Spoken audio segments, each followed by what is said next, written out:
You mentioned communication. There is a strong feeling in this community, I believe, that there needs to be a lot of communication going on between the superintendent, community, parents. How would you keep that going and build on it? What would be your plans in those areas? Well, the first thing, I think there's a lot of avenues to make that happen already with the way the Equity Council meets, where other committees within the district meet, the parent participation groups and things that are in place through Stu's input groups that he has. And so I would spend, the bulk of my time, if I'm selected for the position, it just learning and listening, and then from that trying to see, okay, is everybody at the table? Are we hearing everything we need to hear? And then where do we go forward? As I mentioned earlier, I like to collaborate. I like to listen to others. I like to find areas of common focus and common goal. I think it's a superintendent's responsibility to make sure that we go out into the community and hear what the community has to say, and that that's shared with the board so that the board can make the best decisions possible. And so I would just simply want to build on what has been here. The public school system is an integral part of the community, as you know, and it's essential that the school leadership work closely with local groups on issues that affect both students and the public good.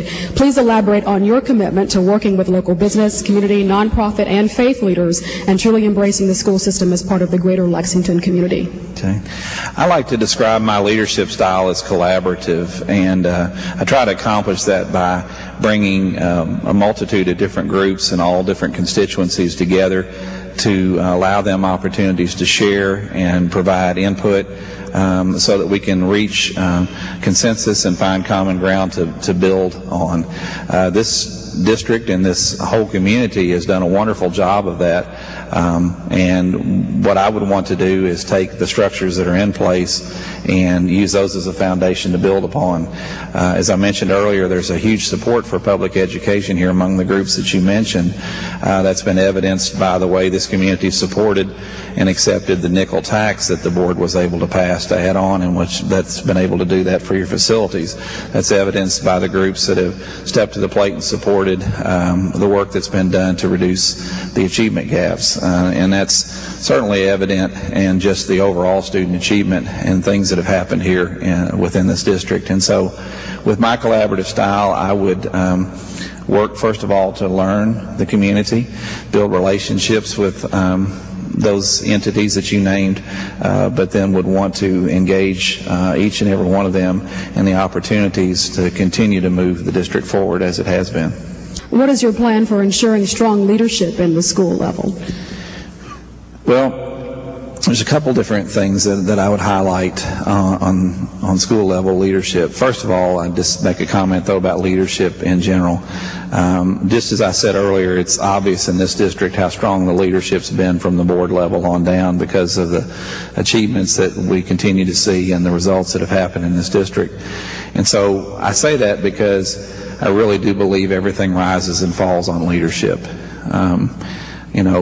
If the leaders, if you have two schools and you have one that have similar demographics and issues and concerns, and one is underachieving, the other one's overachieving, if you switch the leaders, I believe the achievement would change.